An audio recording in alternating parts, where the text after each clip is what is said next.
नमस्ते.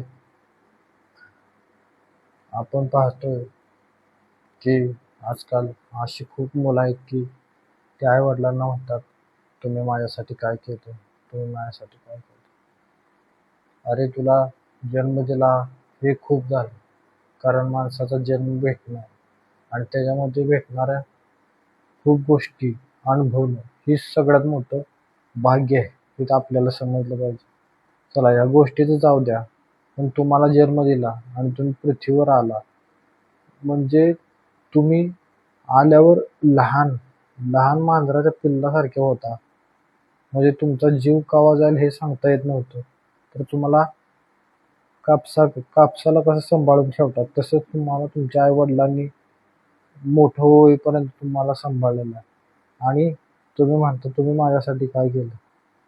हे लक्षात ठेवा. असं आई-वडिलांना म्हणू नका, तुम्ही माझ्यासाठी काय केलं? हे काय बरं नाही. ज्यावेळेस तुम्ही आई-वडील व्हाल त्यावेळेस तुम्हाला आई-वडील होणं म्हणजे नेमकं काय असतं हे समजेल. आपण लहान असल्यापासून आई-वडील आपल्या सर्व गरजा पूर्ण करतात. बरोबर? आणि आपण त्यांना म्हणतो, "तुम्ही माझ्यासाठी काय केलं? तुम्ही माझ्यासाठी काय केलं?" अरे तुझ्यासाठी खूप केलं. माणसाचा जन्म देणं हेच खूप भाग्याचं आहे. लक्षात ठेवा. आज या पृथ्वीतलावर एक सुद्धा असा प्राणी नाही की ज्याला झोपायला अंथरूण भेटतं, मांडी घालून आपल्या 4 माणसाचं जेवायला भेटतं. त्याला मित्रपरिवार आहे, त्याला कॉलेज आहे, त्याला गाडी भेटते. असं कोणता प्राणी आहे का? नाही. तर माणसाचं जीवन हे खूप भाग्याचं आहे आणि ह्याच्यामध्ये जे आपण भोगतोय त्याला कारणीभूत आपले आई-वडीलच आहेत. त्याच्यामुळे माणसाचा जन्म भेटणं हेच खूप मोठं भाग्याचं आहे.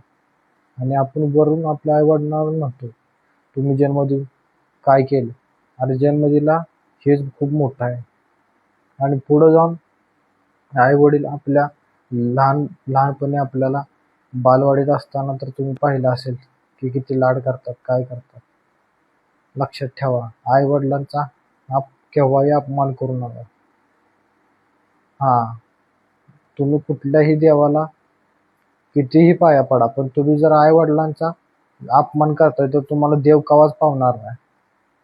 तुम्हाला कितीही कामाचा त्रास होऊ द्या, तुमच्या मनाविरुद्ध घडू द्या, पण तुम्ही आई-वडिलांना जर घालून पाडून बोलत असाल तर काही उपयोग नाही. लक्षात ठेवा. आई-वडिलांचा अपमान करू नका. त्या वडिलांनी लहानपणी जेव्हा तुम्हाला चालता येत नसतं तेव्हा अख्खं गाव हिंडवलेलं असतं.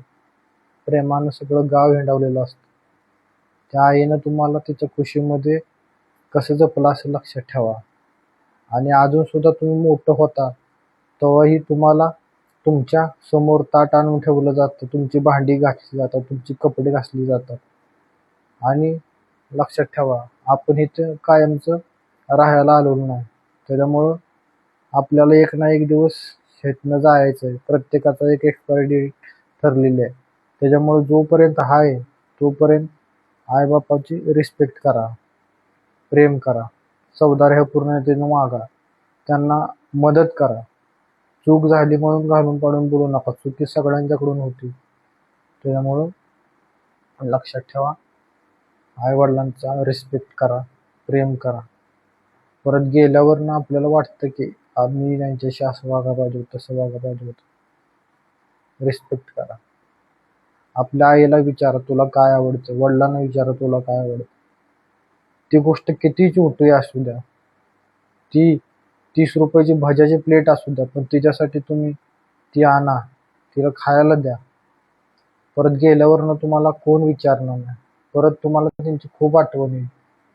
त्याच्यामुळं स्वतःच सुधारा, आई-वडिलांचा रिस्पेक्ट करा, त्यांना काय जे आवडते ते द्या, तुमच्या ऐपतीनुसार द्या.